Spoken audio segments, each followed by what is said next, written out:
Assalamualaikum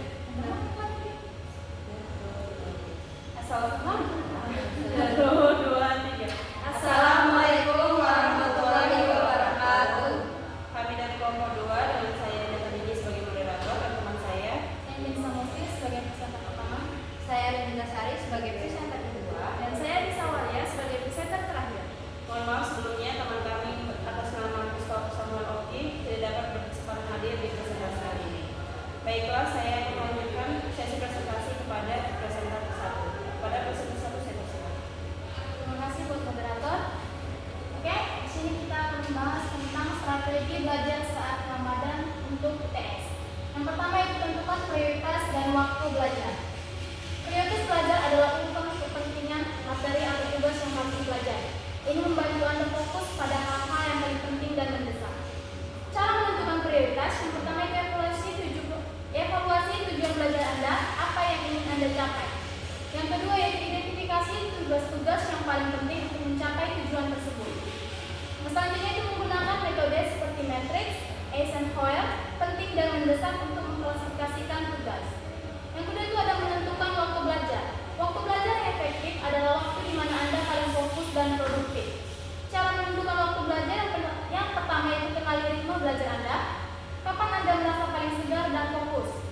Yang kedua itu buat jadwal belajar yang realistis dan konsisten. Yang selanjutnya alokasikan waktu yang cukup untuk setiap materi dan tugas sesuai dengan tingkat kesulitannya. Yang kedua itu adalah pilih materi belajar yang tepat. Materi belajar harus relevan dengan tujuan belajar Anda. Misalnya jika Anda ingin lulus ujian, pilih materi yang sesuai dengan silabus ujian. Pilih materi yang akurat, jelas, dan mudah dipahami. Lalu pertimbangkan reputasi penulis atau penerbit materi. Kita juga bisa menggunakan berbagai jenis materi untuk meningkatkan pemahaman dan mencegah kebosanan. Misalnya, kombinasikan membaca buku dengan menonton video pembelajaran atau mengikuti diskusi kelompok. Ini saja dari saya kembalikan kepada moderator. Baiklah, terima kasih presenter 1 atas penjabarannya. Saya lanjutkan kepada presenter 2. Pada presenter 2 saya persilakan. Baik, strategi selanjutnya yaitu menjaga pola makan dan istirahat yang cukup. Dengan mengkonsumsi makanan bergizi saat sahur dan berbuka agar tetap bertenaga, kemudian hindari makanan berat saat sahur agar tidak cepat mengantuk, dan tidur cukup minimal 6 jam agar otak tetap bekerja optimal. Strategi selanjutnya yaitu membuat rangkuman materi belajar. Membuat rangkuman adalah cara efektif untuk memahami dan mengingat materi dengan lebih mudah.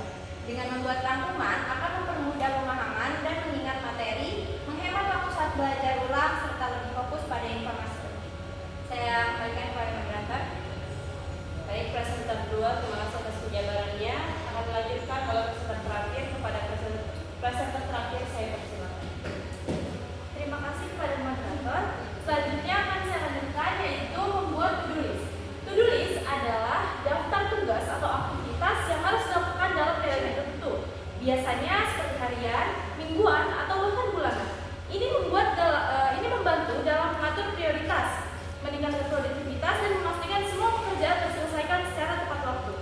Dan yang terakhir adalah beribadah dan berdoa.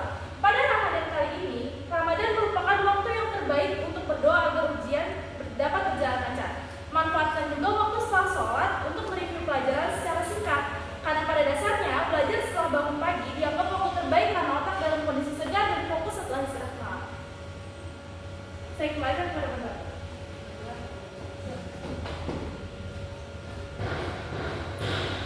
Baiklah, terima kasih kepada teman-teman saya yang telah menjabarkan dari semua poin-poin dalam strategi belajar saat Ramadan untuk menghadapi ujian tengah semester. Sebelumnya saya akan memberikan kesimpulan dari sesi presentasi kali ini, yaitu strategi belajar yang efektif selama UTS di bulan Ramadan membutuhkan manajemen waktu yang baik, kesehatan yang terjaga, serta fokus yang optimal.